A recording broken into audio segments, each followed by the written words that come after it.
मयो भवाय च नमः शंकराय च मयस्कराय च नमः शिवाय च शिवतराय च। ओम शांति शांति शांति। मान्य मातृशक्ति, भद्र पुरुषों, प्यारे बच्चों, पिछले कई दिन से चर्चा सुन रहे थे आप वाणी के तप के बारे में, और मैं आज चर्चा शुरू करूंगा मानसिक तप के बारे में। योगीराज श्री कृष्ण गीता के 17वें अध्याय के 16वें श्लोक में कहते हैं, मनः प्रसादः सौम्यत्वं मौनम आत्म विनिग्रह भाव संशुद्धि इति एतत् मानसम तप उच्यते। अर्थात योगीराज श्री कृष्ण अर्जुन को माध्यम बनाकर दुनिया को संदेश देते हैं कि हे दुनिया के लोगों, मनः प्रसाद है, आप ऐसी स्थिति बनाइए कि आपका मन प्रसन्न रहे। सौम्यत्वम, उसमें सोम की झलक आए। मौनम, मौन का पालन हो। भाव संशुद्धि, भावों में शुद्धता हो, विचारों में पवित्रता हो। इस प्रकार की जो स्थिति होती है, योगीराज श्री कृष्ण कहते हैं कि वो मानसिक तप कहा जाता है। तो पवित्र आत्मा उन बातों को हम अपने जीवन में पालन करें। इसी परिप्रेक्ष्य में अथर्ववेद का ऋषि बहुत सुंदर बात कहता है, क्योंकि आप सभी जानते हैं ऐसा कोई व्यक्ति नहीं संसार में जिसके ऊपर मानसिक पापों का आक्रमण नहीं हुआ हो। चाहे कोई संत है, चाहे महात्मा है, चाहे पीर पैगंबर है, मानसिक पापों का आक्रमण हर एक पर होता है। ऐसा कोई व्यक्ति नहीं है जिस पर ना हुआ हो। तो अथर्ववेद का मंत्र कहता है, ओम परोपेहि मनस्पापम किम संसतानि संससी परेहि त्वाम ने कामये वृक्षान वनानि संचर ग्रहेषु गोषु मे मनः।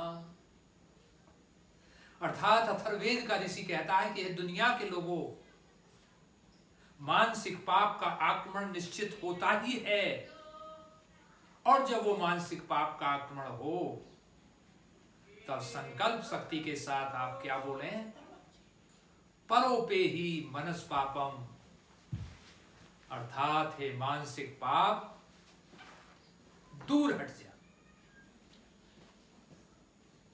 किम संसतानि संससी,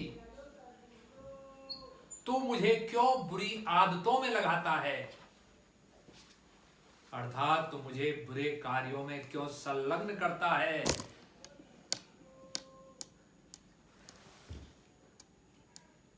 वापस से ही से वापस करना दोबारा से। अर्थात वेद मंत्र कहता है कि परोपेहि मनस पापम, अर्थात हे मानसिक पाप तू दूर हट जा। किम संसतानि संससी, मुझे तू क्यों बुरी बातों में लगाता है, क्यों बुरे विचारों में संलग्न करता है। और उसके बाद फिर संकल्प शक्ति से कहिए, परे ही न त्वाम काम ये, अर्थात हे मानसिक पाप दूर हट, मैं तुझे नहीं चाहता हूं।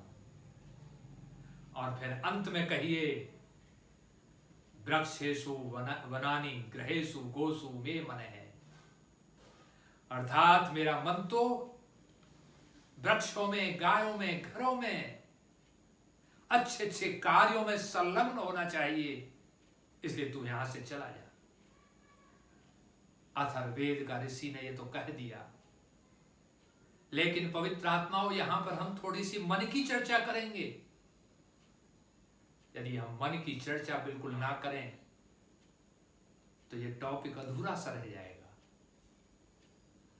मन के बारे में वैशेषिक दर्शनकार महर्षि कणाद कहते हैं, पृथिव्या आपस तेजो वायु आकाशम कालो दिग आत्मा मनो इति द्रव्याणि।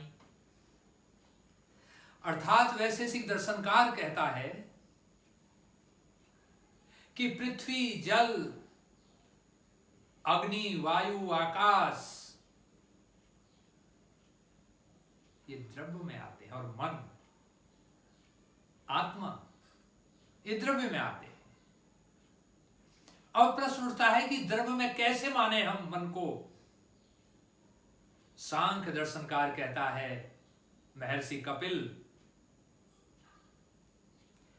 क्रियावत गुण समवायी कारणम। अर्थात वैशेषिक दर्शनकार कहता है, पवित्र आत्माओं जिसमें क्रिया और गुण अथवा गुण हो वह द्रव्य होता है। इस दृष्टि से महर्षि कपिल ने मन को एक द्रव्य माना है, और मन एक खास सत्ता है। यह है मन मनुष्य के अंदर जब होता है, जब जीवित अवस्था तब भी होता है, और जब मृत्यु को प्राप्त हो जाता है, उसका जो सूक्ष्म शरीर होता है उसके साथ भी होता है।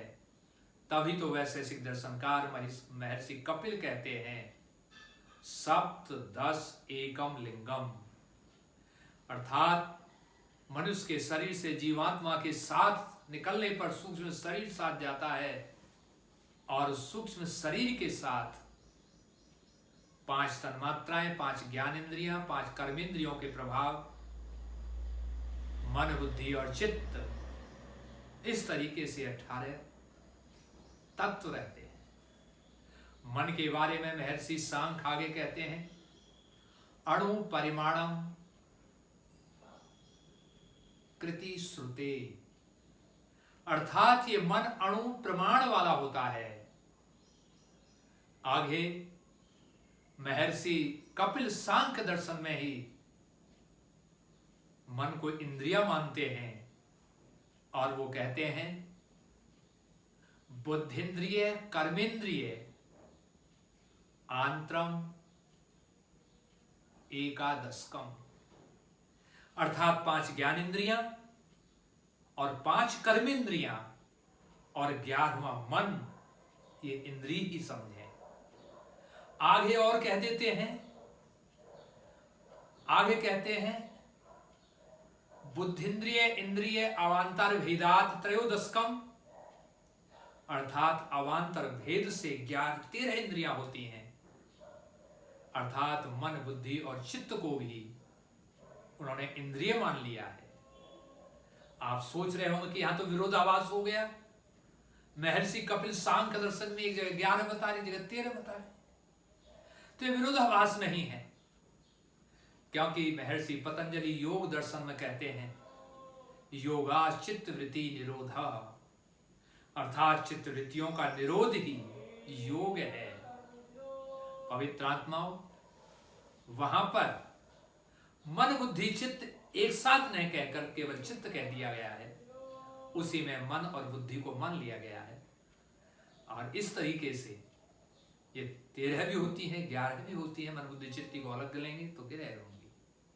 तो कहने का अभिप्राय यह है कि मैंने मन के बारे में थोड़ी सी यहाँ चर्चा की, और महर्षि कपिल और सांख्य के अनुसार इसमें मैंने ये प्रयास किया कि इंद्रिय है ये, और आगे हम चर्चा करेंगे कि इंद्रियों में इंद्रिय मान लिया गया, मुख्य पाठ किसका होता है। अगली जो चर्चा होगी हमारी अगले दिन वो इसी पर होगी, मानसिक तप पर। अब मैं यहीं पर अपनी वाणी को विराम देता हूं। इति ओम शांति।